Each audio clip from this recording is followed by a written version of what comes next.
Bismillahirrahmanirrahim. Nah, melihat hasil dari jejak pendapat Kompas, menurut Ustadz sendiri ini seperti apa ini? Mohon responnya.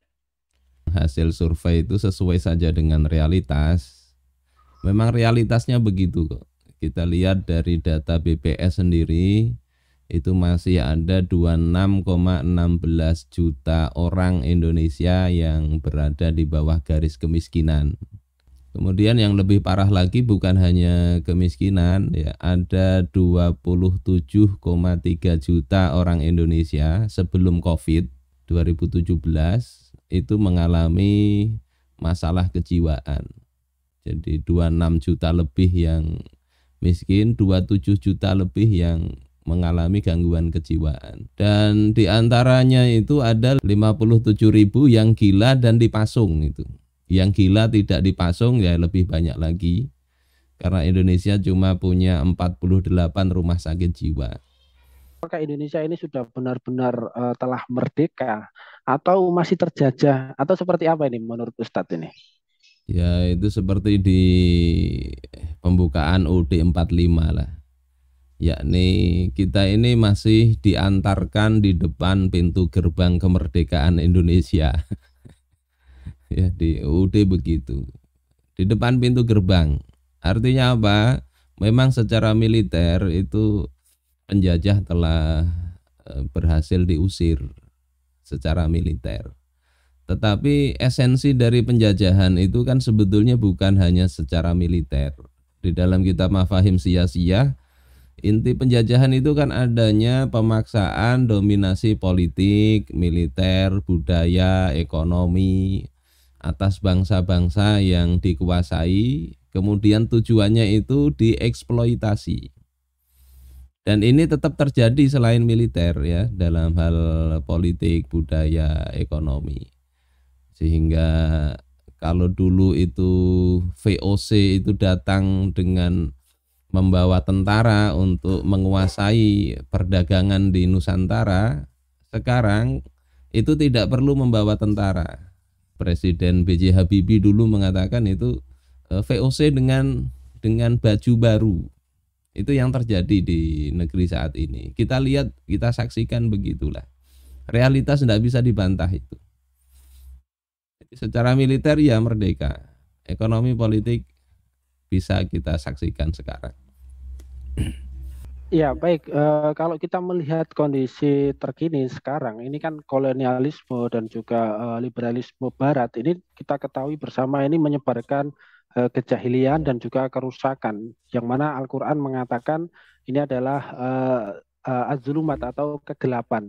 Nah, menurut Ustadz, apakah bentuk-bentuk kerusakan ini ya yang terjadi saat ini akibat dari penerapan sistem yang sekuler? Mohon penjelasan juga ini bagaimana bentuk penjajahan kolonialisme versi modern yang tadi sedikit Ustadz singgung. Iya, prinsipnya itu kan Allah mengatur, menurunkan agama ini untuk menjadi petunjuk bagi manusia. Hudal linnas wa bayyinatin minal huda wal furqan. Petunjuk bagi manusia dan penjelas dari petunjuk, ya, wal furqan dan sebagai pembeda. Ketika sekulerisme yang digaungkan, ini artinya meminggirkan peran agama, maka bisa kita saksikan memang betul-betul kerusakan itu terjadi. Ya seperti yang saya sampaikan di awal itu. Orang tanpa bimbingan dari Allah Ta'ala, walaupun mungkin mereka bisa meraih kenikmatan secara jasadiah, secara fisik, mereka jiwanya banyak yang depresi tadi, bahkan gila. Dan ini bukan hanya melanda di Indonesia sebetulnya, di negeri-negeri barat jauh lebih berat lagi. Kata WHO itu jumlah orang kena gangguan jiwa itu sekitar 1 miliar orang dari 7 miliar populasi di dunia ini.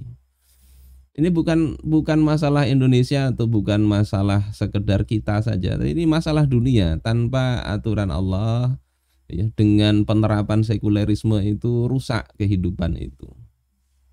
Ya kita bisa lihatlah bagaimana orang baca Al-Qur'an dipersekusi, sementara orang yang promosi LGBT kemudian membuka aurat itu diberikan ruang, ya, dipuji. Yang kasus yang fashion itu. Kemudian Ya, kita kita lihat yang ada undang-undang itu yang orang suami nikah kalau nggak ada izin istri itu bisa dipermasalahkan, kena undang-undang. Tetapi perzinaan enggak apa-apa. Oke, perzinaan kalau tidak ada yang melaporkan enggak masalah. Coba ini bisa kita lihat kerusakan yang lebih rusak. Terus akhirnya dari situ muncullah mafia-mafia itu kan asal muasalnya ya dari sistem sekuler itu. Nah, kalau penjajahan modern ini ya tadi tidak menggunakan militer lagi, walaupun sekali-kali militer dipakai ketika segala cara modern untuk mendominasi, mengeksploitasi itu tidak berhasil. Tetap saja digunakan militer sebagaimana terjadi di Irak dulu oleh Amerika. Tapi bentuk-bentuk yang paling umum itu kan mengintervensi undang-undang dan kebijakan negara. Jadi yang menjajah itu sebetulnya ada pihak kepentingan luar tapi lewat tangan-tangan anak negeri sendiri. Ya dulu ada undang-undang Omnibus Law, ya. Dulu waktu partai yang berkuasa sekarang ini belum berkuasa itu ada Eva Kusuma Sundari mengatakan kalau tidak salah 76 undang-undang itu hasil intervensi asing. Bentuknya begitu. Apa kaitannya undang-undang dengan penjajahan? Ya undang-undang itu pintu masuk untuk menguasai, mengeksploitasi kekayaan negeri yang ingin diintervensi itu. Jadi penjajahan yang lebih efektif. Kalau dulu dijajah dengan militer itu rakyat ada peluang lebih besar untuk melawan, ya. Sekarang dengan undang-undang ini rakyat dijajah itu malah kata orang Jawa dijajah melumah-melumah, malah bunga, malah senang. Bahkan kita mengundang itu. Ayo kita punya banyak sumber daya, ya, dan seterusnya. Kebijakan. Yang kedua itu bisa menyandra negara dengan hutang. Dan ini bisa dirasakan lah. Pada akhir masa Megawati itu kan hutang masih sekitar 1.300-an triliun, ya. Masa SBY naik jadi 2.600-an triliun. Sekarang ini sudah 7.000 triliun lebih. Nambahnya 4.500-an triliun itu. Jadi dan pendapatan dengan pengeluaran itu jauh lebih besar pengeluaran. Defisit sekitar 1.000 triliun anggaran ini 2 tahun terakhir ini. 1.000 triliun defisitnya. Dari mana itu dapat? Dari hutang. Hutang itu enggak kemudian gratis gitu, ya ada tekanannya di situ. Sehingga kita banyak bangun-bangun itu kemudian setelah jadi itu mereka yang pihak penghutang itu yang kemudian banyak mengambil alih. Ini harusnya kita belajar juga dari kasus Sri Lanka, dari kasus Zimbabwe, dari kasus-kasus negara yang lain yang mereka terjebak dengan hutang dan akhirnya mereka dikuasai aset-aset mereka. Dan penjajahan itu tujuannya apa? Urusan dunia itu menguasai aset. Itu. Jadi tadi intervensi undang-undang bentuknya, kedua menyandra dengan hutang, kemudian menguasai sistem keuangan dan perbankan, kemudian juga sumber daya alam. Dan ini ya sebagian besar sudah berhasil itu penjajah menghancurkan negeri-negeri kaum muslimin, tidak hanya di Indonesia. Apa hakikat kemerdekaan di dalam sudut pandang Islam? Bagaimanakah caranya agar kita bisa mewujudkan kemerdekaan yang hakiki? Mohon penjelasannya. Kemerdekaan itu kalau kita itu bebas dari kepentingan orang dan bukan kepentingan hawa nafsu kita. Karena itulah Rasulullah SAW beliau pernah menyampaikan kepada orang-orang Nasrani Najran, ini bisa dibaca di dalam kitab Al-Bidayah wa Nihayahnya Imam Ibnu Katsir. Kata beliau, fa inni ad'ukum ila ibadatillah min ibadatil ibad. Sesungguhnya aku menyeru kalian untuk menghambakan diri kepada Allah dari penghambaan kepada sesama hamba. Kemudian wa ad'ukum ila wilayatillah min wilayatil ibad. Aku menyeru kalian kepada kekuasaan Allah Ta'ala dari penguasaan oleh sesama hamba. Kenapa demikian? Kita bisa lihat kalau orang itu tidak menghamba kepada Allah, pasti dia itu akan menjadi hamba bagi yang selain Allah Ta'ala. Entah itu hawa nafsunya, entah itu menjadi budaknya.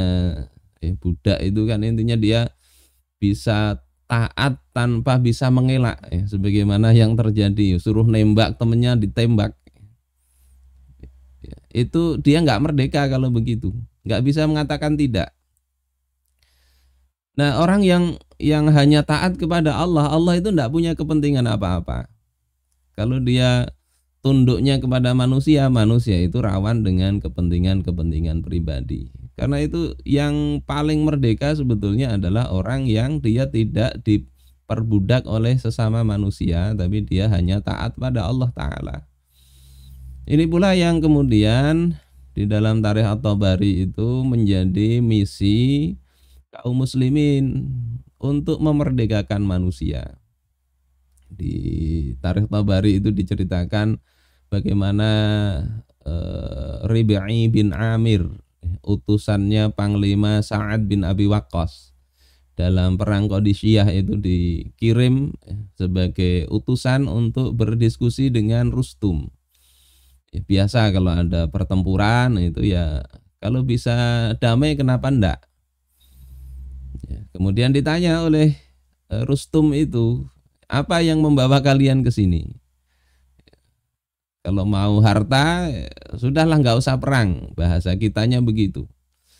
Tapi kata Sayyidina Rib'i bin Amir, ya, Allahu ibta'atsana, Allah yang mengutus kami, mengirimkan kami. Wallahu ja'a bina, Allah datang bersama kami. Linukhrija man sya'a min ibadatil ibad ila ibadatillah. Untuk ya kami mengeluarkan, membebaskan siapa saja yang dikehendaki oleh Allah dari penghambaan kepada sesama hamba kepada penghambaan kepada Allah Ta'ala.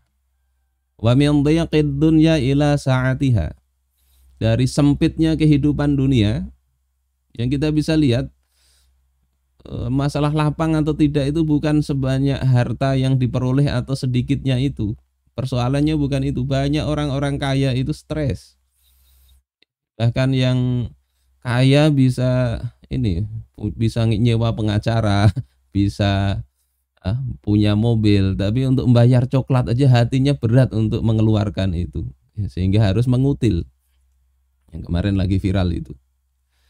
Sempit itu dunia bagi orang-orang begitu. Ila sa'atiha, kepada kelapangan hidup di dunia itu. Ini kemerdekaan itu begitu, merasa lapang hidup di dunia walaupun mungkin hidupnya seperti Syaiban. Di dalam kitab Al-Uqala Al-Majanin, Syaiban tidak punya apa-apa. Tapi ketika didatangi oleh Dhunnun Al-Misri, beliau dimintakan doa oleh Dhunnun. Beliau cuma katakan ini doanya, anasakallahu biqurbih. Semoga Allah membuat engkau gembira dengan dekat kepada Allah Ta'ala. Jadi orang yang menghamba kepada Allah, dia akan mendapatkan kegembiraan, kesenangan dengan dia taat pada Allah. Ini doanya Dhunnun. Yang barang siapa dapat kegembiraan dengan taat kepada Allah, Allah akan memberikan 4 hal. Izzan min ghairi ashirah. Allah berikan dia kemuliaan walaupun tanpa teman. Enggak ada gengnya, enggak ada mafia, tapi dia mulia. Wa ilman min ghairi talab. Dapat ilmu tanpa banyak mencari. Wa ghinam min ghairi mal. Wa ghinam min ghairi mal. Kekayaan tanpa banyak harta. Jadi kaya jiwa, merasa lapang aja hidup. Wa unsan min ghairi jamaah. Dia mendapatkan keramah tamahan walaupun dia tanpa banyak teman, banyak jamaah. Coba kehidupan apa yang lebih senang daripada kehidupan seperti itu? Allah beri kelapangan jiwa. Dan ini misi kaum muslimin. Jadi min dhiqid dunya ila sa'atiha, dari sempitnya kehidupan dunia ini menjadi lapang. Wa min jauril adyan ila adlil Islam. Dan kata Ribai, dari kesewenang-wenangan agama, ya, sistem jalan hidup yang lalim, zalim, kepada keadilan Islam. Ini misi kaum muslimin sebetulnya, dan insya Allah kalau ini yang dilakukan, semuanya berpikirnya begitu, atau yang dominan itu adalah memang untuk taat kepada Allah, bukan untuk kepentingan pribadi atau golongan, maka cita-cita kemerdekaan itu akan segera diraih. Tapi kalau tidak, ya kita bisa lihat semakin lama kita semakin masuk ke dalam jeratan yang semakin membuat kita ini sesak nafas, ya, di dalam kehidupan.